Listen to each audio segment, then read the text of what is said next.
하나님 말씀은 디모데후서 1장 1절부터 6절까지 먼저 읽겠습니다. 하나님의 뜻으로 말미암아 그리스도 예수 안에 있는 생명의 약속대로 그리스도 예수의 사도된 바울은 사랑하는 아들 디모데에게 편지하노니 하나님 아버지와 그리스도 예수 우리 주께로부터 은혜와 긍휼과 평강이 내게 있을지어다. 내가 밤낮 간구하는 가운데 쉬지 않고 너를 생각하여 청결한 양심으로 조상적부터 섬겨오는 하나님께 감사하고 내 눈물들을 기억하며 내 보기를 원함은 내 기쁨이 가득하게 하려 함이니 이는 내 속에 거짓이 없는 믿음이 있음을 생각함이라. 이 믿음은 먼저 내 외조모 로이스와 내 어머니 유니게 속에 있더니 내 속에도 있는 줄을 확신하노라. 그러므로 내가 나의 안수함으로 내 속에 있는 하나님의 그 은사를 다시 불릴 듯 하게 위하여 너로 기억하게 하노니. 원전으로 다시 보는 디모데후서 오늘은 1장입니다. 1장의 내용을 가지고 너라도 선한 기탁물을 간수하라 라는 제목으로 말씀을 나누겠습니다. 오늘 1절에 보니까 하나님의 뜻이란 말이 나옵니다. 바울은 자기 생각대로 사도가 된 것이 아니라 하나님의 뜻으로 말미암아 사도가 됐다고 합니다. 우리 보통 하나님의 뜻을 어렵게 생각합니다. 하나님 뜻이 무엇일까요? 우리는 그것이 막연하다고 생각하죠. 왜 그럴까요? 사람처럼 생각하니까 우리는 뜻이 자꾸만 바뀌잖아요.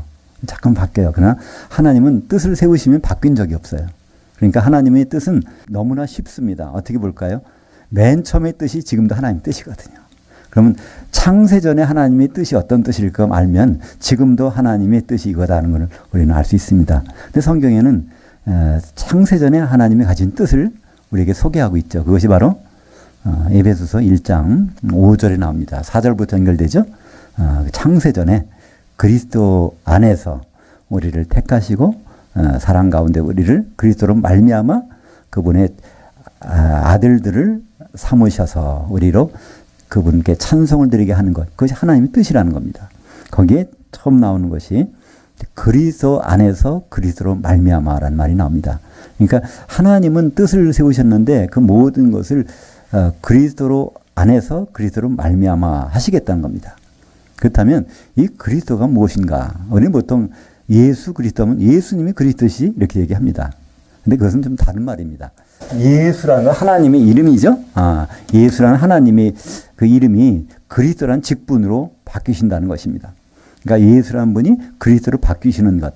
그러니까 그리스도라는 것은 기름 부음을 받은다니까 왕이나 선지자 그렇지 않으면 제사장 이렇게 얘기하는데 결국 사람이 되시겠다는 거예요. 그죠? 하나님이신 분이 사람이 되셔서 피를 흘리셔서 그걸 통해서 그 안에서 그로 말미암아 하나님의 아들들을 얻으신다는 겁니다. 그러니까 예수님은 독생자잖아요. 그럼 하나님의 아들이 하나밖에 없는데 바로 그분을 어떻게 해서 하나님의 아들들을 얻으실 것, 그것이 창세전에 계획됐다는 것이죠. 그 아들들은 되려면 예수님이 맏아들 되는 수밖에 없잖아요. 그죠? 예수님이 독생자면 그 아들은 하나밖에 없으니까 그 집안에. 그러니까 맏아들이라면 바로 예수님의 형제들이 많이 생겨나야 됩니다. 예수님이 형제를 얻으신 방법, 그것이 바로 교회를 통해서 얻으시는 것이죠. 그래서 그리스도라는 말 속에는 하나님 피가 여기 들어가는 겁니다. 하나님이 피를 흘리시겠다는 거예요. 바로 교회는 하나님의 피로 사신 것입니다. 우리가 교회를 보통 생각할 때 예수님이 왜 십자가를 지셨는가 생각할 때 나 구원해 주시기 위해서 생각합니다. 틀린 말은 아니지만 정확한 말은 아니에요. 그죠? 정확한 말은 사도행전 20장 28절 있는 대로 하나님의 피로 사신 것은 교회라는 거예요. 바로 교회를 사시기 위해서 하나님 피를 흘리셨는데 그 피를 힘입은 사람들이 모여서 한 몸 되면 이게 교회가 돼서 그것 때문에 피를 흘리셨다는 것입니다. 그것을 창세기 2장 이제 22절에서는 좀 아담을 통해서 설명해 주시죠. 아담을 깊이 잠들게 해서 그 갈비뼈를 뽑을 때 피가 나왔잖아요. 그걸 가지고 그 아내를 만들어주는 과정을 통해서 그의 아내, 신부를 삼으시겠다는 것을 설정해 주시고 그것은 하나님의 모형이니까 이제 예수님 오셔서 십자가에서 피를 흘리시고 성령을 보내주셔서 이제 그분의 아내를 맞으시는 교회를 만드시는 과정이 창세전에 나옵니다. 그러니까 결국은 성경은 결혼 얘기입니다. 하나님의 아들 예수님을 결혼시키시는 거예요. 근데 결혼에는 상대자가 필요합니다. 누가 필요하죠? 신부가 필요한데 이게 결혼이 되려면 가장 중요한 것이 누굴까요? 중매쟁이가 있어야 돼요. 그죠? 중매쟁이를 잘 만나야 되니까. 그래서 중매쟁이를 세우시는 뜻이 언제 생겼냐면 하나님의 창세전에 그 뜻도 같이 있다는 겁니다. 그래서 사도라는 것은 다른 말로 중매쟁이라는 뜻입니다. 고린도후서 11장 2절에 바로 바울은 얘기하죠. 내가 하나님이 열심을 내는 것이 있는데 너희를 그리스도께 정결한 한 처녀로 만들어서 중매했다는 거예요. 그러니까 사도라는 것은 성도들을 예수님과 중매해서 결혼시키는 것이 사도거든요. 그러니까 여기서 사도 바울은 오늘 이제 디모데후서 1장 1절에서 자기가 사도됐다는 거, 이거 하나님 뜻 가운데 된 건데, 이 하나님 뜻은 창세전부터 그런 계획이 있는 겁니다. 예수님을 그리스도로 만들어서 결혼시키는데 사도가 결정적으로 필요하다는 것입니다. 그래서 사도가 됐는데, 이 사도가 지금 누구에게 편지를 씁니까? 디모데라고 하는 목사님에게 편지를 쓰는 거예요. 목사에게. 그래서 우리는 이제 성경 읽을 때 성경 있는 대로 우리는 지키려고 노력을 합니다. 근데 그 중에서 우리에게 쓰지 않은 것도 있어요. 대표적인 것, 목회서신은요, 디모데전서, 디모데후서, 디도서는 사도가 목사에게 보낸 편지입니다. 그렇기 때문에 우리에게 보낸 편지는 아니에요. 그러나 우리는 그것이 필요합니다. 왜냐하면 목사님이 왜 이런 말씀을 하시나, 왜 이걸 들어야 되나를 알려면 그 편지의 내용도 알아야 되니까. 그 중에 우리가 잘못 오해하는 것 중에 하나가 디모데후서 4장 2절에 보면 너는 때를 얻든지 못 얻든지 말씀을 전파하라. 이런 말씀이 나오잖아요. 그죠? 그걸 우리는 가지고 전도해야 된다고 막 나가잖아요. 목사님이 그걸 가지고 전도하라고 그럽니다. 그죠? 근데 그 말씀은요, 목사 보고 하란 얘기예요. 그죠? 사도가 목사한테 그것도 이게 길거리에서 전도하라는 얘기가 아니라 선포하라는 얘기입니다. 강단에서 선포할 때 사람들이 그걸 알아듣건 못 알아듣건 좋아하건 싫어하건 관계없이 그걸 제대로 선포하라. 디모데에게 주신, 목사에게 주는 말씀인데 그걸 우리는 전혀 다른 데 사용하고 있죠. 그러니까 우리는 어떤 용기를, 어떤 도구를 좋게 사용하면 잘 되지만, 의사가 메스를 가지고 수술할 때면 얼마나 생명을 살리잖아요. 근데 그거를 강도가 다른 데 사용하면 사람을 죽일 수도 있어요. 마찬가지죠. 그죠? 그래서 성경 말씀은 다 좋은 말씀이지만 거기에서 우리에게 적절히 필요한 말씀이 있고 또 간접적으로 우리가 들어야 되는 말씀이 있는데, 이제 오늘 디모데후서는 사실 목회서신입니다. 근데 이 목회서신은 성도들에게 들으라고 준 건 절대로 아니지만, 그러나 과연 목사는 어떤 역할을 해야 되는 거고, 목사님이 이런 말을 할 때 이건 왜 그런가를 우리가 알아야 이 내용들을 우리는 이해할 수 있기 때문에 그래서 필요한 것입니다. 특별히 디모데후서는 사도 바울이 기록한 성경, 신약 성경 13권, 히브리서까지 합하면 14권이라고 할 수 있는데, 신약 성경의 절반을 썼죠. 마지막에 기록한 것입니다. 그것도 옥중서신이에요. 보통 옥중서신 하면 세 가지가 있죠? 네 가지죠.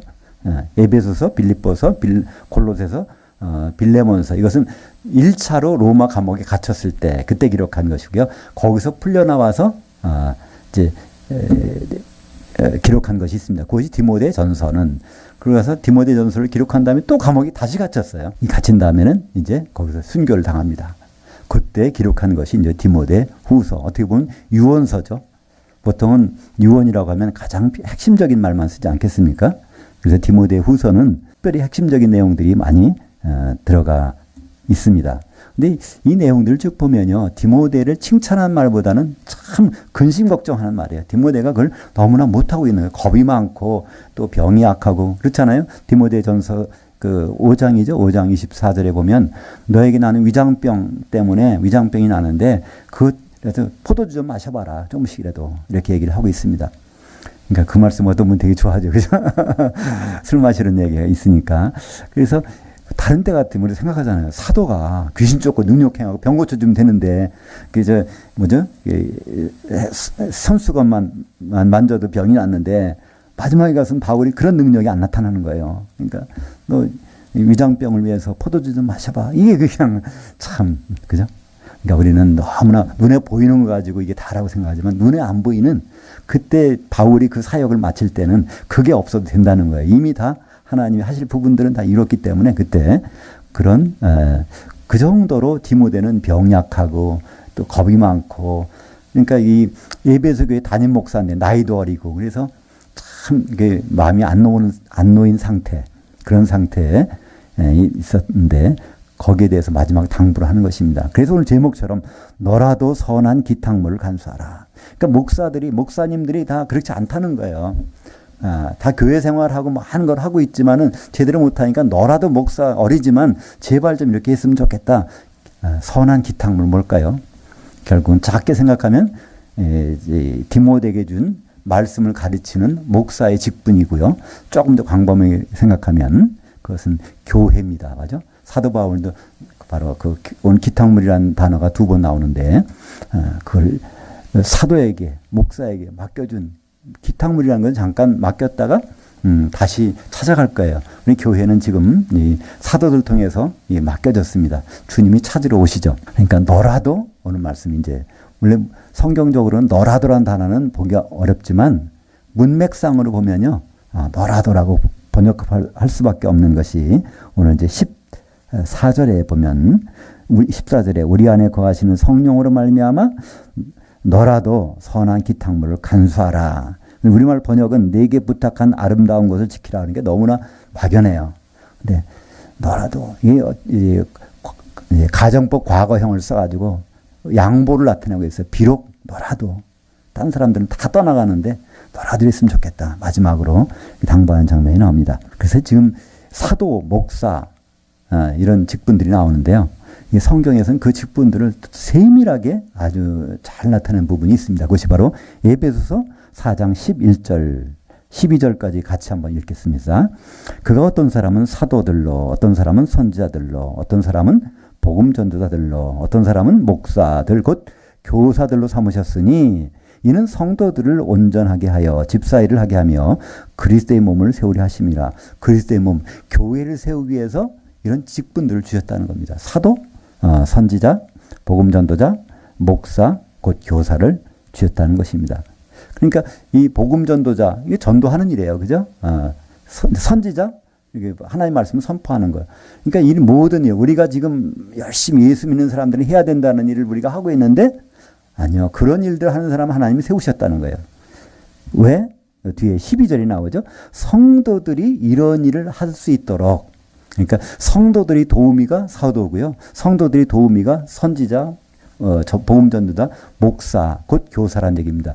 근데 우리말 번역 거기는 목사와 교사라고 되는데요. 성경 원문은 그렇지 않습니다. 목사 곧 교사. 목사는 교사란 뜻이에요. 여기서 이 목사, 교사라는 말이 나오는데요. 교사라는 것을 디다스칼로스라고 합니다.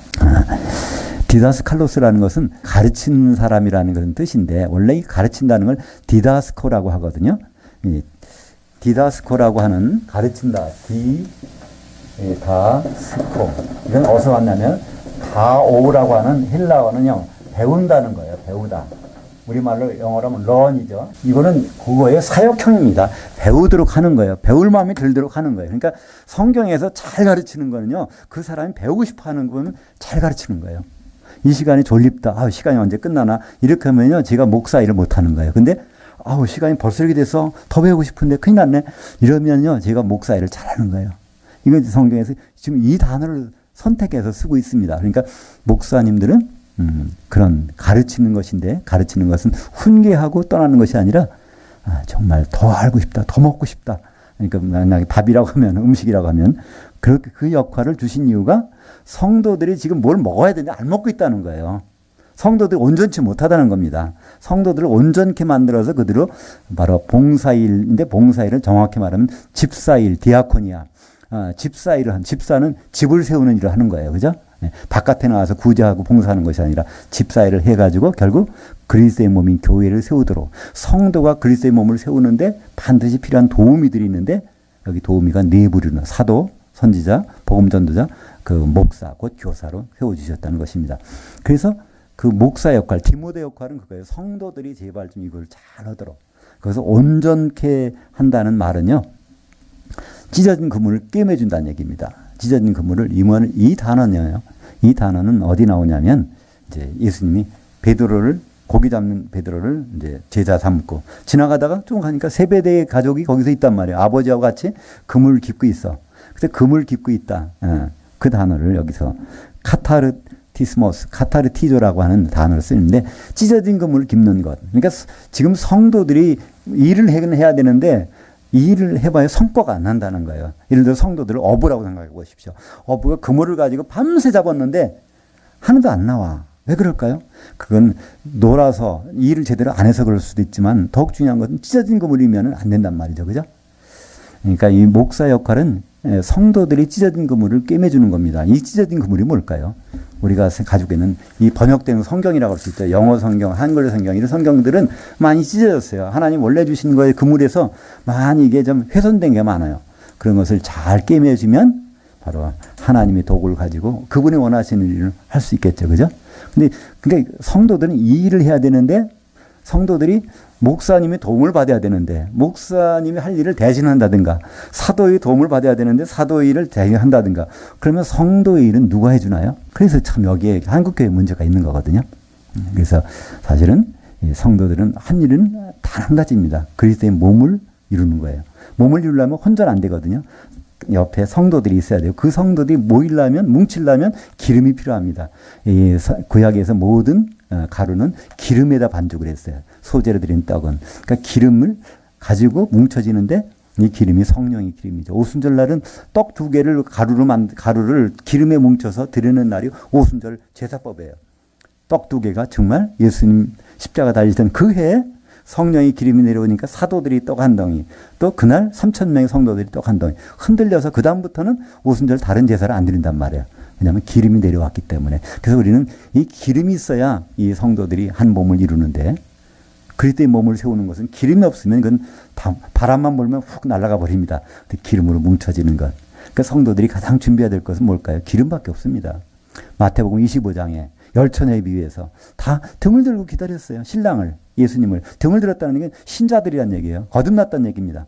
다 기다렸는데 거기서 신랑을 만났습니다. 신랑을 만났던 얘기는 그들이 다 공중에 올라갔던 얘기입니다. 주님은 공중으로 오시니까 세상 사람 못 보지만 거기에서 기름 있는 자 없는 자 구분되지 않습니까? 그렇기 때문에 지금 목사님의 역할은 얼마나 큰지 몰라요. 이 디모데 목사에게 바로 바울은 로마 감옥에서 마지막으로 편지를 씁니다. 써서 에베소로 보내면서 당부하는 것입니다. 거기에 오늘 3절부터 6절까지 쭉 보니까 바울이 그 때문에 눈물로서 기도한다고 생각날 때마다 기도하는 거예요. 그러면서 그 디모데에게 자꾸만 과거를 기억시켜 주는 거예요. 내 외할머니가 이랬지 않았냐? 너 엄마가 이렇게 믿음이 좋지 않았느냐? 근데 너는 왜 지금 그걸 다 잊어버렸느냐? 그거예요. 간접적으로. 그래서 네 속에 있는 거 다시 한번 네 은사를 다시 한번 일으켜주기 위해 원한다는 거예요. 잠자는 목사가 돼버렸어요. 이 디모데가. 그러니까 잠자는 목사가 돼버리면 거기 성도들은 또 어떻게 되겠습니까? 그죠? 또 찢어진 그물 가지고 계속 일을 해봐야 성과는 안 나오죠. 성도들이 잘못한 거 아니죠. 목사가 거기서 역할을 못하니까. 그래서 마지막으로 이렇게 당부를 하는 것입니다. 디모데전서 4장 14절에 보니까 내 속에 있는 은사 곧 장로회에서 안수받을 때 예언을 통하여 받은 것을 가볍게 여기지 말며. 그러니까 디모데 전서를 쓸 때부터도 벌써 디모데는 가볍게 여겼어요. 별로 그걸 큰 관심 안 뒀단 말이에요. 그러니까 디모데 전서에 보면 가르치라, 경책하라, 가르치라. 그러니까 디모데에게는 가르치는 은사. 목사가 가르치는 자니까 그 은사를 받았는데 그걸 사용을 안 하는 거예요. 고린도전서 12장 7절에 각 사람에게 성령을 나타내심은 유익하게 하려 함이라. 어떤 사람에게는 예언함을 주시나니. 그러니까 디모데에게는 예언함을 주신 것 같아요. 예언이라는 건 뭘까요? 우리는 보통 사전에서 예언이라면 장래일을 미리 알아맞혀서 말하는 것을 예언이라고 하는데요. 기독교 성경에서 예언은 그게 절대로 아닙니다. 성경에서 예언한다. 예언자라는 것은요. 이건 두 단어가 합한 겁니다. 프로는 바깥으로, 밖으로 끄집어낸다는 얘기예요. 팩테스라는 것은 사진사란 뜻입니다. 빛을 비춰서 감광시켜서 드러내는 거예요. 속에 있는 건 사진 찍어내는 그 팩테스라는 건 사진사란 뜻입니다. 그러니까 하나님의 속마음을 찍어서 이렇게 내는 그것을 바로 그 예언이라고 그러고 그런 사람을 예언자라고 그래요. 예언자나 선지자나 똑같은 말입니다. 어떤 때는 이게 선지자, 어떤 때는 예언하는데요. 똑같은 단어를 이렇게 번역의 차이가 있는 것이죠. 하여튼 선지자건 예언자건 모두가 앞에 일이라는 것이 아니라 하나님의 마음을 드러내주는 거예요. 그게 과거일 수도 있고, 앞에 일일 수도 있고, 현재일 수도 있고. 그것이 바로 디모데에게는 은사로, 선물로 주어졌단 말이죠. 은사라는 건 도구잖아요. 어떤 일을 할 때 도구가 있으면 참 편하게 할 수 있어요. 그걸 디모데에게 줬는데 디모데는 그걸 까맣게 잊어버리고 있었던 것 같아요. 그래서 그걸 다시 불릴듯 해서 바로 하나님의 마음을 전달할 수 있는 자로. 로마서 12장 6절에 우리에게 주신 은혜대로 받은 은사들이 각각 다르니 혹 예언이면 믿음의 분수대로, 혹 섬기는 일이면 섬기는 일로, 혹 가르치는 자면 가르치는 일로. 이런 하나님은 이 도구로 이걸 주셔서 로마서 12장은 뭐죠? 여러 지체들이 결국 한 몸이 이루도록, 로마서 12장도 한 몸이 이루도록 하라는 것이죠. 7절입니다. 하나님이 우리에게 주신 것은 두려워하는 영이 아니요 오직 능력과 사랑과 절제하는 마음이니. 이걸 통해서 우리는 디모데가 어떤 상황인지 알 수 있습니다. 디모데는 굉장히 두려워하고 있어요. 나이도 어리고 병도 몸도 약하고 이런 얘기, 자기 은사 받은 것에 대해서도 별로 그렇게 잊어버려 놓고. 요한일서 4장 18절 사랑 안엔 두려움이 없고 온전한 사랑이 두려움을 내어쫓나니 두려움에는 형벌이 있음이라. 두려워하는 자는 사랑 안에서 온전히 이루지 못했느니라. 이걸 좀 잘못하면 큰일 난 경우가 있죠. 이걸 어떤 분이 결혼식 때 그 자리 못 가니까 성경에다가 이제 딱 이걸 쳐서 보냈다는 거예요. 사랑 안에 두려움이 없고 서로 사랑하라. 근데 이걸 타이핑이 잘못돼가지고 나갈 때는 요한복음 4장 18절이라고 있다 그래, 그죠? 요한복음 4장 18절은 이상한 얘기죠. 다른 거죠. 내게 남편이 5이 있었는데 지금 이 남편은 또 그 남편이 아니고 이런 얘기가 여기 들어있어요. 똑같이 지금 디모데는 굉장히 두려워한 마음이 있었어요. 목사가 두려워한 마음이 있으면 성도들은 어떻겠습니까? 거기서 8절부터 9절까지 한번 같이 읽어보겠습니다. 그러므로 너는 내가 우리 주를 증언함과 또는 주를 위하여 갇힌 자 된 나를 부끄러워하지 말고 오직 하나님의 능력을 따라 복음과 함께 고난을 받으라. 하나님이 우리를 구원하사 거룩하신 소명으로 부르심은 우리 행위대로 하심이 아니요 오직 자기 뜻과 영원 전부터 그리스도 안에서 우리에게 주신 은혜대로 하심이라. 여기 이제 자기 뜻, 하나님의 뜻 계속 나오죠. 다시 한번 에베소서 1장 4절, 5절을 한번 읽어보겠습니다. 하나님 뜻이 과연 무엇인지. 곧 창세전에 그리스도 안에서 우리를 택하사 우리로 사랑 안에서 그의 앞에 거룩하고 흠이 없게 하시려고 그의 기쁘신 뜻대로 우리를 예정하사 예수 그리스도로 말미암아 자기 아들들이 되게 하셨으니. 그러니까 하나님이 예수님을 피 흘리시게 하는 거는요 아주 기쁘신 뜻이라는 거예요. 왜 그럴까요? 아담을 잠들게 한 다음에 거기 갈비뼈를 뽑을 때 상처가 나고 막 그러잖아요. 그것이 아주 기쁘면서 웃으면서 했다는 거예요. 그것을. 왜 그럴까요? 그 뒤에 나오는 아내의 모습을 보면서 이 결혼식을 보기 때문에 이 모든 것들은. 그러니까 이 하나님의 뜻은 원래부터 하나님이 기쁘신 뜻입니다. 그 가운데서 바로 우리를 하나님의 아들들, 곧 예수님의 형제들 삼으시고 그 예수님의 형제들 가지고 교회로 삼으시고 교회를 그분의 신부로 삼으십니다. 그러니까 예수님의 형제가 교회라는 말은 어디 나오죠? 사도행 히브리서 2장 12절에 그 말씀이 나오죠. 바로 주께서 형제들에게 복음을 선포하시고 교회 한가운데서 찬송을 하리로다 하는 말씀이 나옵니다. 그러니까 형제들, 예수님의 형제들이 교회라는 것이 히브리서 2장 12절에 볼 수 있죠. 그러니까 하나님의 뜻은 그리스도로 말미암아 하나님의 아들들, 예수님의 형제들, 그 교회를 얻으시는 것, 그것이 하나님의 뜻인데, 디모데후서 4장 2절, 너는 말씀을 선파라. 때를 얻든지 못 얻든지 항상 힘쓰라. 범사의 오래 참음과 가르침으로 정책하며 경계하라. 그러나 너는 모든 일에 신중하여 고난을 받으라. 복음 전도자 일을 하며 내 직무를 다하라. 그러니까 이 디모데후서에 나오는 것처럼 이게 이 디모데는 지금 이런 걸 못하고 있는 겁니다. 그러니까 겁먹지 말고 두려워하지 말고 이것을 하라는 거예요. 때를 얻든지 못 얻든지는 기회를 얻든지 못 얻든지. 그러니까 사람들이 참 그 말씀 전하는 입장에서는요 그럴 수 있거든요. 저는 좀 그 부분에 굉장히 그 유리한 고지에 있습니다. 많은 분들에게 하려면요 많은 분들이 만족되는 공통적인 주제를 가지고 그걸 가지고 설교를 해야 되잖아요. 그게 얼마나 힘들겠어요. 그죠? 저는 그 부분을 신경을 안 쓰게 됐으니 얼마나 환경이 좋은지 몰라요. 그죠? 그러니까 이 디모데가 에베소 교회가 몇 명 모이는지 모르겠지만 거기서 이 때를 얻든지 못 얻든지 그럼 뒤에 나오잖아요. 그 4장 이제 뒤에 보면 때가 이르니 귀가 가려워 사람들이 자기 선생을 많이 둔다는 거예요. 선생이라는 건 교사란 뜻이고 목사란 뜻입니다. 자기를 귀를 즐겁게 하는 목사님을 찾아다니는 일이 앞으로 벌어질 거라는 것을 디모데후서 4장에서 거기서 설명하고 있습니다. 그러니까 그런 상황인데도 불구하고 그러나 디모데에게 말하기를 때를 얻든지 못 얻든지 말씀을 전파하라. 정확한 단어는 선포하라. 강단에서 선포하라. 길거리에서 전하라는 얘기가 아닙니다. 강단에서 바로 성도들 앞에서 그걸 선포하라. 이렇게 말씀하고 있습니다. 10절입니다. 이제 우리 구주 예수 그리스도의 나타나심으로 말미암아 나타났으니 그는 사망을 패하시고 복음으로써 생명과 썩지 않을 것을 드러내신지라. 여기서 예수님의 나타나심, 이것은 초림입니다. 2000년 전의 사건. 2000년 전에 이 사건, 그것은 바로 사망을 패하시고, 어떻게 사망을 패하시죠? 부활하시니까 부활 권세 앞에서 사망은 그 권세가 없어지는 것이죠. 복음으로서 생명과 썩지 않을 것을 드러내신지라. 내가 이 복음을 위하여 선포자와 사도와 교사로 세우심을 입었노라. 이 복음이라는 것은 무엇이죠? 복음이라는 것은 로마서가 보통 어렵다고 하시는데 로마서 1장 3절과 4절에 보면 이게 잘 설명이 되어 있습니다. 복음이라는 것은 바로 하나님의 아들에 대한 것이다. 하나님의 아들이 어떻게 변하셨는가, 어떤 과정을 거치셨는가. 그래서 로마서 1장 3절에 보면 혈육적으로는 바로 다윗의 혈통에서 나셨고, 육적으로는. 그리고 성결의 영으로는 바로 죽은 자들 가운데서 바로 그 부활하셨으니. 그러니까 예수님이 육신을 입고 오실 때는 독생자로 오셨잖아요. 그 다음에 그분이 죽으시고 부활하실 때는 맏아들로 부활하셨단 말이에요.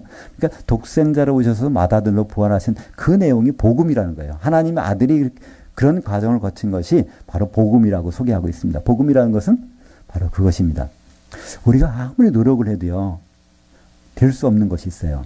하나님의 아들 되려면 예수님이 독생자로 머물러 있으면요, 우리는 다른 아들이 안 되잖아요. 하나님이 집안에 독생자가 있으면 아무리 잘해도. 근데 그분이 맏아들로 부활하셨기 때문에 그 다음에는 다른 아들들이 많이 생기는 건 너무나 당연한 일이에요. 그죠? 기회가 있다면 티오가 있으니까 진급할 수 있잖아요. 승진할 수 있잖아요. 그렇죠?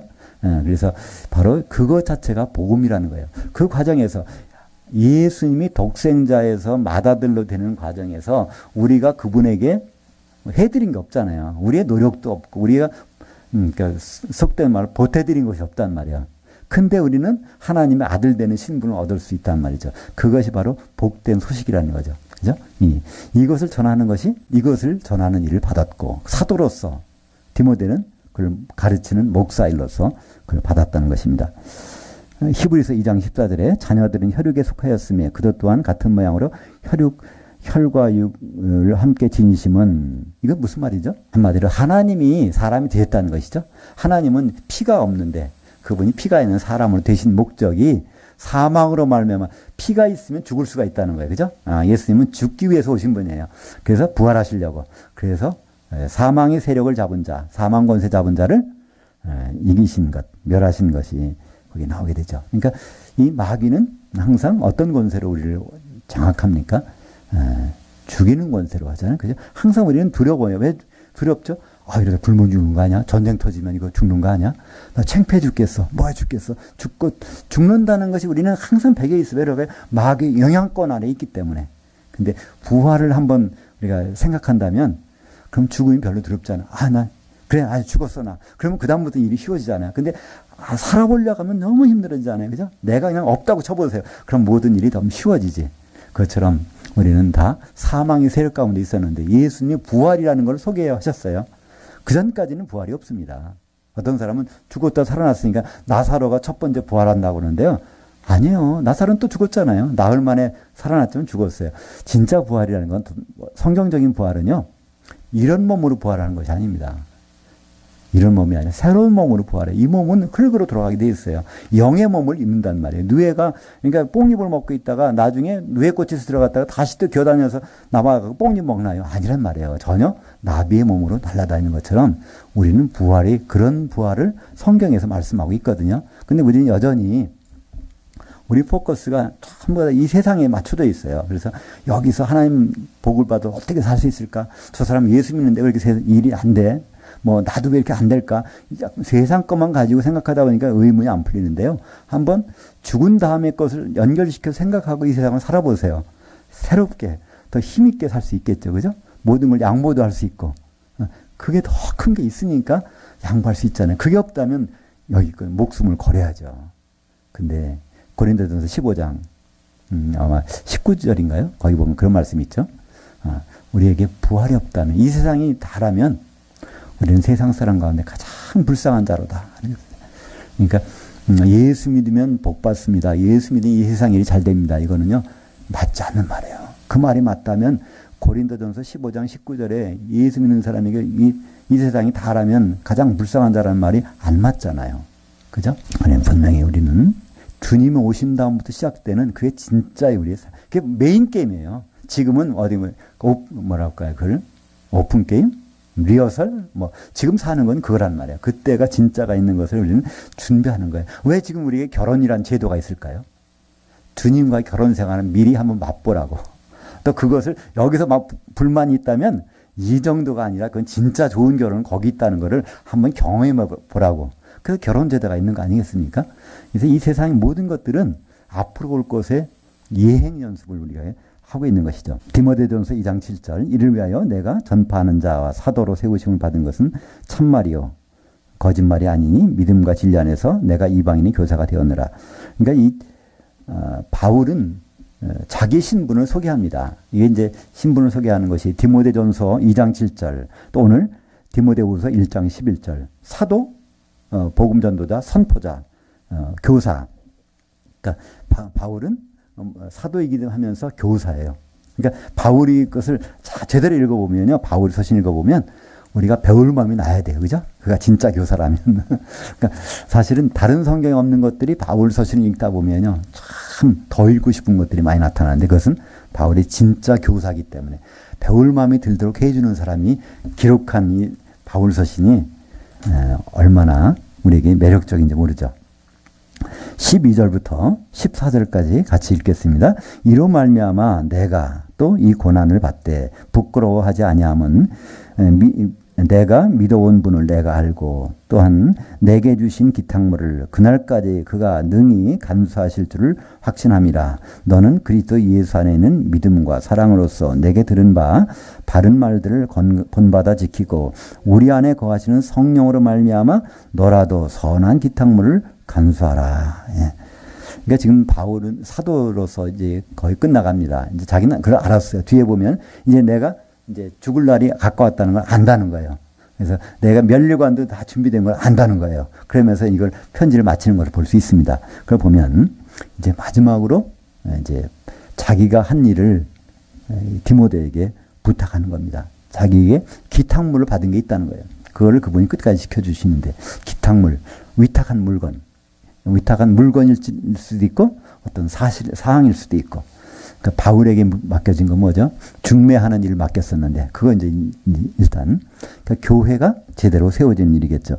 그것을 이제 너라도 선한 기탁물을 간수하라. 이때 간수하라는 단어가요. 그냥 보통 지키라는 단어를 넘어섭니다. 원래 이 필라소라는 것은요. 간수 일을 하는 거예요. 감옥에 보면 간수가 있죠. 예, 거기 있는 사람이 이제 어디 도망가면 그 사람이 죄를 똑같이 받는 거예요. 그래서 그거를 다른 말로 감옥을 필라케라고. 감옥은 필라케, 여기 지키는 건 필라스라고 그러는데 아주 거기 있는 사람이 도망가면 큰일 나는 거예요. 자기가 그 죄를 받아야 돼. 그러니까 사도행전 16장에 보면 그 글이 나오죠. 네. 바울과 신라가 매 실컷 맞고 감옥에 갇혔는데 그날 찬송하는 중에 이게 옥문이 흔들리고 지진이 나서 떨어지니까 간수가 어떻게 해요? 죽으려고 그러잖아요. 어차피 죽는 거니까 저 사람들은 죽을 사람들인데 저 사람 도망갔으면 내가 죽는 거니까 그러니 내가 죽겠다. 자결을 하니까 바로 우리 여기 있다. 그때 바로 간수 그 사람들에게 바로 뭐라 그러죠? 주 예수를 믿으라. 그리하면 너와 내 집이 구원 얻으리라. 그것도 가만히 보면 너가 그 예수님에게 붙어서 있으면 그런 뜻이에요. 그와 똑같은 방식으로 하면 너와 내 집안 식구들도 그렇게 된다. 그러니까 네가 잘 믿으면 네 가족이 한꺼번에 구원받는다는 얘기가 아니라 네가 정말 주님에게만 붙어만 있다면 그러면 그런 방식이라면 네 가족들도 그렇게 된다. 그것을 거기서 사도행전 16장 31절이죠. 그때 간수에게 그 말씀을 하는 것을 볼 수 있는데 그 필라케 속에 있는 거, 그 필라스와는 그 역할. 그러니까 거기서 빠져나가면 큰일 나는 거예요. 그걸 잘 지켜보는 것. 그러니까 바울에게는 그 역할을 주셨는데 그걸 또 디모데에게도 그걸 주셨다는 거예요. 디모데가 맡은 일, 어떤 일일까요? 물론 자기 받은 은사도 있지만 교회겠죠. 그죠? 예수님이 재림하실 때 결혼할 상대자로 되고 있는 이 교회, 이거 잘못되면 이거 누가 책임지겠어요? 그 담당한 목사가 문제가 되겠죠. 그러니까 이 목사님들의 입장은 참 이게 간수의 입장 같은 거. 그러니까 어떻게 보면 그게 적당한 표현인지 모르겠지만 이 성도들이 잘못되면요, 그걸 자기가 받아야 돼요. 간수 역할을 해야 되는데 그걸 제대로 못하면, 그죠? 그러니까 여기서 이 고난이란 말이 나오는데요. 이 고난이 과연 뭘까요? 골로새서 1장 24절. 나는 이제 너희를 위하여 받는 괴로움을 기뻐하고 그리스도의 남은 고난을 그의 몸된 교회를 위하여 내 육체에 채우노라. 예수 그리스도의 남은 고난이 있다네요. 그래서 부활절 되면 필리핀에서 그런 일이 있죠. 매년 어떤 사람이 여기 올라가요. 그래서 못 박힌단 말이야. 예수님과 똑같은 고난을 맛보고 싶다는 거예요. 이렇게. 그 말일까요? 아닙니다. 여기서 말하는 고난, 그리스도께서 남겨놓으신 고난이라는 거예요. 그리스도께서 뭘 남겨놓으셨을까요? 예수님은요, 마태복음 16장 18절에 그분의 결심을 얘기합니다. 이 반석에 내 교회를 세우리니. 근데 그는 결국은 교회를 세우지 못했어요. 왜 그럴까요?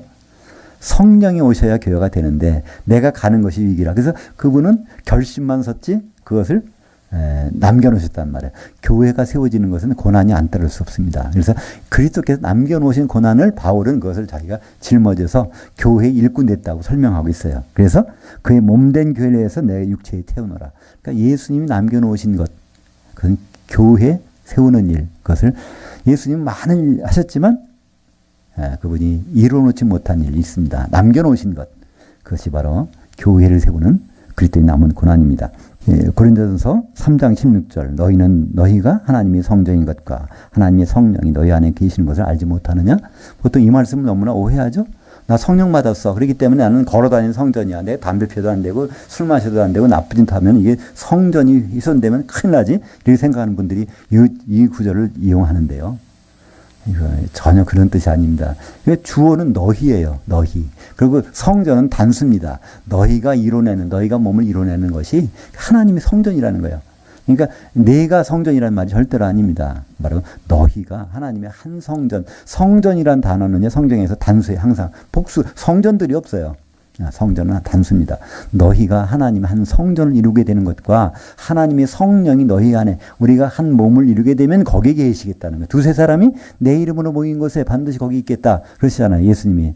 그때 예수님이 내 이름으로 성령을 보내주시겠다 그랬어요. 그래서 성령이 어디 계시냐면 혼자 있는데요. 옆에 계실 수 있지만 속에 못 들어오세요. 지금 의자에 어떻게 앉아 계십니까? 의자 다리 4개가 있잖아요. 그죠? 그게 제대로 안 되면요, 옆에만 왔지 앉을 수는 없어요. 성령님께서 오실 수는 있어요. 어디나. 그러나 앉아 계시려면, 안에 거하시려면 적어도 두세 사람이 있어야 된다니까요. 그럼 두세 사람 너무 작지 않아 그러잖아요. 그죠? 근데 진짜 성도 두세 사람은요, 그건 좀 쉽지 않아요. 주님이 인정하시는 두세 사람, 진짜 성도. 그러니까 우리는 신앙생활하면서 하나 새길 게 있어요. 주님을 어떻게 만날까? 기름 준비 어떻게 할까? 간단해요. 두세 사람의 성도가 내 주위에 있는가? 눈에는 안 보이지만 멀리라도 있는가? 교통하고 있는가? 그러면 그 사람에게는 기름이 있는 거예요. 거기에는 내가 함께 하겠다고 했으니까, 성령으로 함께 한다고, 성령의 기름이 있겠다고 하셨으니까.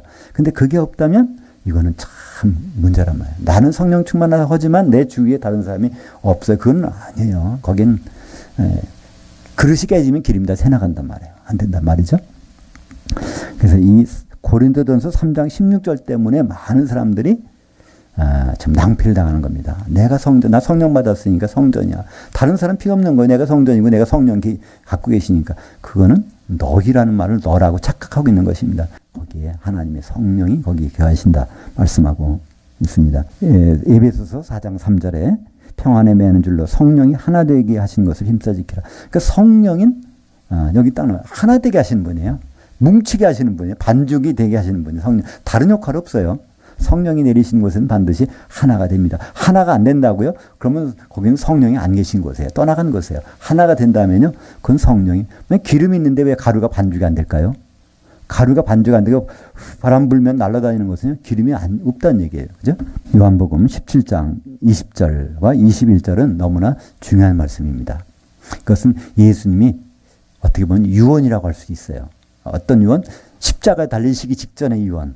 마지막 겟세마네 기도를 요한복음 17장에 끝까지 나오는데 이걸 요약해서 요점만 하면 20절과 21절입니다. 거기 보면 예수님은 그렇게 하세요. 바로 이 사도들을 선택한 이유를 설명하십니다. 사도들을 왜 뽑으셨냐면 그들이 말을 통해서 예수님을 향해서 믿게 될, 여기서 그냥 예수 믿는 것이 아니에요. 예수님을 향해서 믿어야 됩니다. 그럼 보통 우리는 예수 믿는다고 그러죠. 예수 믿으라는 말은 성경에 없다니까요. 거기 항상 뭐가 나와요? Believe in Jesus, believe in God, believe in이다 한단 말이에요. 그 in은 정확한 말이 into 또는 for라고 해야 돼요. 단어가. 그 속에서 믿는 거예요. 그분의 일정을 맞춰서 믿는 거예요. 그분이 동쪽으로 가면 나도 동쪽으로 가야 되고 서쪽으로 가면 서쪽으로 가야 되고 그분이 결혼 준비하면 나도 결혼 준비하고 근데 그분이 신랑이니까 난 신부로 준비해야 되겠죠. 그러니까 그분에 맞춰서 믿는 것, 그분 안으로 믿는 것, 그분의 속에 믿는 것. 이것이 사도들의 말을 믿고 바로 예수님의 일정을 맞춰서 믿는 사람들. 그들이 하나 되는 것 때문에 십자가 집니다. 이게 뜻이거든요. 예수님이.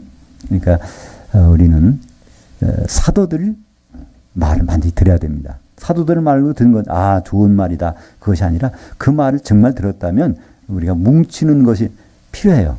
한 몸이 되는 것. 성령이 함께 하시겠죠. 이 모든 것들 결국은 뭘까요? 이 선한 기탕물이라고 그러는데 선하다. 하나님께 선하다는 말은 성경에서 찾아야 됩니다. 우리는 선하다 하면 이 세상에 도덕을 가지고 선한 걸 잠깐만 생각하기 때문에 힘들어요. 지금 선하다. 그러니까 예수님한테 어떤 사람이 와서 물었죠. 선한 선생이 어떻게 해요? 영생을 얻으리까? 그러잖아요. 근데 예수님 여기서 그래 나 선하다 얘기 안 했어요. 누가 나보고 선하다고 하느냐? 선한 이는 한 분뿐이다 그러는 거예요. 예수님도 선하지 않다는 거예요. 왜 그 말은 무슨 뜻일까요? 예수님도 하나님의 자리를 내려놓고 오셨기 때문에 아직은 그런 게 아니라는 거예요. 빌립보서 2장 6절처럼 원래 예수님은 하나님이시지만 하나님과 동등됨을 취할 것을 여기지 아니하시고 바로 종의 형체로 사람으로 해서 나타나셨다는 거예요. 그래서 그마저도 하나님밖에는 선한 분이 없다는 걸 말씀하시는 거예요. 도대체 하나님은 선한 것이 무엇일까요? 선하다는 단어는 히브리 말로 토브라고 합니다. 토브. 이 말은 창세기 1장 3절부터 7번 나오죠. 거기서 보시기에 좋았더라, 좋았더라, 좋았더라. 이게 선하다는 거예요. 하나님 보시기에 좋았더라, 좋았더라. 그러다 갑자기 창세기 2장 18절에 가면 로토브, 로라는 건 노라는 건 로토브. 이거는 선하지 않다는 거예요. 아담이 돕는 배필이 없이 혼자 있는 거 보니까 참 선하지가 않은 거예요. 다시 말해서 아담에게 돕는 배필이 생기면 선하다는 거예요. 그 아담이 누굴까요? 로마서 5장 14절에 아담은 오실자의 모형이다. 그래서 그러니까 예수 그리스도에게 돕는 배필이 생기는 것이 하나님께 선한 것입니다. 그 일을 위해서 천지 만물 창조하셨어요. 왜 천지 만물 창조하셨죠? 거기서 바로 그리스도의 아내를 만드시려고. 천지 담을 다 없어집니다. 요한계시록 20장 11절에 보면 백보자 심판이 열릴 때는요. 이 우주가 다 없어져 버려요. 그때 온데간데 없어져 버려요. 21장에 보면 아예 새하늘 새 땅이 나타나고 그러고서 남는 것은 뭐가 어린 양의 신부가 딱 등장한단 말이에요. 그죠? 그러니까 이 우주 만물을 지었다가 이것이 다 없어진 다음에 남는 것은 어린 양의 신부니까 결국 왜 천지창조 하셨겠어요? 그죠? 바로 어린 양의 신부를 얻으시려고 천지창조를 하신 것이고 우리가 어린 양의 신부의 지체들이 된다는 것이 감격스럽지 않나요? 저는 감격스러워요. 그죠? 이것이 생겨났다가 없어질 때 그래도 주님과 결혼할 그분의 지체로서 우리가 있다는 그것이 우리가 미리 알고 있다는 사실이 감격스럽지 않습니까? 그래서 창세기 2장 24절에 이러므로 남자가 부모를 떠나 그의 아내 앞에서 둘이 한 몸을 이룰지로다. 이 문장은 좀 독특한 문장입니다. 히브리어로 하면요. 이것이 의지미래인데 강력한 의지미래. 히브리어는요. 의지미래가 있어요. 근데 아주 특별한 의지미래, 강력한 의지미래를 나타내는 형식이 있어요. 그거는 바브라는 접속사. 거기다가 완료형을 쓰면 바브라고 하는 접속사에다 완료형을 쓰면 완료형이 이미 돼버린 거잖아요. 근데 바브라는 접속사에다 완료형을 딱 쓰면 앞으로 반드시 하고야 말리라 이것을 나타내는 거예요. 그러니까 히브리어의 문장 중에서 가장 강력한 하나님의 결단, 의지력을 나타내는 첫 번째 나오는 문장이 창세기 2장 24절입니다. 그 문장은 바로 남자가 부모를 떠나게 해서 그의 아내와 합해서 한 몸이 되는 일만큼은 내가 무슨 일이 있더라도 반드시 하고야 말리라 하는 거예요. 그때 남자는 예수 그리스도를 보내서 그의 아내인 교회와 신부가 되게 해서 한 몸 이루게 결혼식 시키는 거, 그건 반드시 하겠다는 거. 그것이 성경의 시작이고 그것이 마지막에 요한계시록에서 어린 양의 신부로 새 예루살렘에 나타나는 것으로 가게 되잖아요. 그것이 바로 하나님의 선하신 뜻입니다. 지금 바울은 내가 선한 일을 받았는데, 기탁물을 받았는데 이제 내가 너한테 있는 거, 그 교회에 대해서 그거를 어떻게 하라고요? 간수하라. 그것이 혹시나 도둑맞지 않게, 혹시 어떻게 잘못되지 않게 아주 그냥 죄수가 빠져나가지 못하게 지키는 것처럼 그렇게 아주 철저하게 간수하라. 이것이 바울이 유언하고 있는 내용입니다. 이런 상황을 지금 15절부터 설명합니다. 볼까요? 15절부터 17절까지 읽겠습니다. 같이. 아시아에 있는 모든 사람들이 나를 버린 이 일을 내가 아나니 그 중에는 부겔로와 호모네게네도 있느니라. 원하건대 주께서 오네시보로 집에 긍휼을 베푸시옵소서. 그가 나를 자주 격려해주고 내가 사슬에 매인 것을 부끄러워하지 아니하고 로마에 있을 때 나를 부지런히 찾아와 만났음이라. 아시아에 있는 모든 사람이 나를 버렸다는 거예요. 이 아시아는 지금 여기 대한민국에 있는 아시아가 아니라 터키에 있는 그 해안가에 있는 그 지역이죠. 요한계시록에 아시아 7교회에 있는 것처럼 그 지역이 원래 아시아가 무슨 뜻이죠? 그건 아수라고 그래서요. 그 라카도어로 그건 해 뜨는 곳이라는 거예요. 그리스에서 볼 때 그 터키는 해 뜨는 지역이니까. 거기가 해 뜨는 지역이죠. 예, 해 뜨는 지역. 유럽이라는 것은 해지는 지역이라는 뜻이고요. 그래서 그 아수라는 데서 나온 말이 아시아. 그러니까 그리스, 그 당시에는 헬레니즘 문화가 있을 때는 거기는 중심지가 그리스잖아요. 그리스의 터키를 보면 저기 동쪽에서 해가 떠. 저 지역이, 아수 지역이야. 아시아 지역이다. 거기에 이제 모여있는 교회들이 에베소 교회, 서머나 교회, 버가모 교회, 빌라델피아 교회 다 모여있잖아요. 거기 있는 사람들이 다 바울의 어떻게 됐다고요? 나를 버렸다는 거예요. 이게 지금 바울이 목회의 실상입니다. 지금 바울이 목회를 한 30년 정도 했어요. 이제 죽을 때가 됐어요. 다 떠나가는 거예요. 다 버리고 그것도 그냥 배반하고 배신하고. 마지막에 디모데 후서 4장에 보면 그러잖아요. 대마는 세상을 사랑하여서 데살로니가로 갔고 디도는 달마디아로 가버렸고 또 그레스게는 갈라디아로 가버렸고 다들 도망가고 떠나가는 거예요. 그러니까 이 복음은 세상적으로 볼 때는 매력이 없는 거예요. 처음에 매력이 있는 것 같지만은 깊이 들어가 보면 세상적인 눈으로 보면 참 이거 매력이 없어요. 근데 어디를 보면 매력이 있냐면 주님이 오신 다음부터 펼쳐질 세력을 보면 진짜 이게 진짜인데 거기를 안 보고 보면요. 거기 있다가 데마라는 사람 보면 항상 바울이 있다가 데마가 너희들에게 무난하니라 나와 같이 있느니라 뭐 계속 그러던 사람이 이제 떠나간단 말이에요. 그죠? 그것이 현실입니다. 이 현실 상황에서 지금 바울은 디모데에게 너라도 그 위탁물을 교회를 잘 좀 간수했으면 좋겠다. 이 유언으로 이렇게 말씀하고 있습니다. 그 중에 하나가 오네시보로라는 사람은 로마 감옥에 와서 부지런히 찾아와 만났습니다. 이거 어렵잖아요. 예를 들어서 대통령이었던 사람이 잘못돼갖고 감옥에 들어갔어요.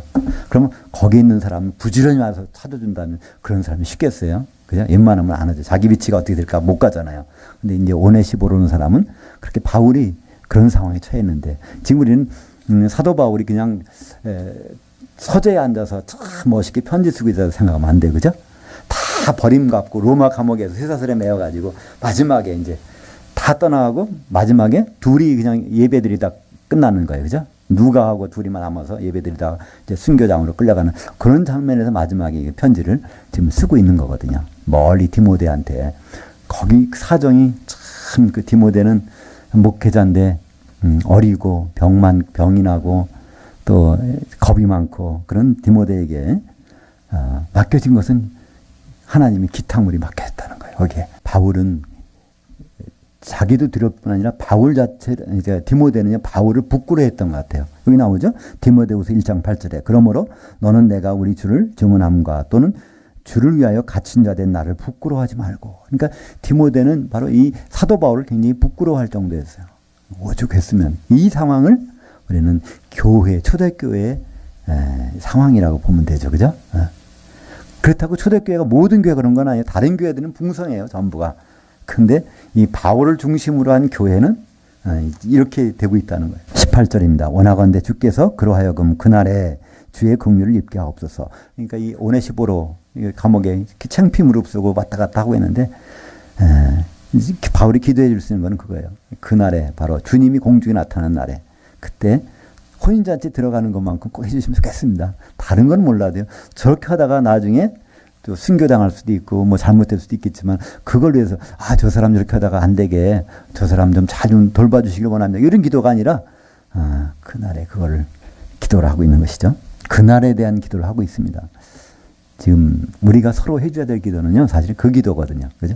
내일, 모레, 또 오늘 교통사고 나서 뭐 한 거, 그것도 물론 기도는 해야 되겠죠. 근데 중요한, 빼먹으면 안 되는 기도는, 그날에 우리 신분이 어떻게 바뀔 것인가. 다 등을 들고 신랑 대신 예수님을 기다리고 있는데, 그때 우리가 그날에, 긍휼을 입을 것인지, 그렇지 않으면, 반대 경우를 할 것인지 그것이 사실은 우리가 빼먹지 말아야 할 기도의 제목 아니겠습니까? 디모데후서 4장 19절에도 한번 말합니다. 그죠?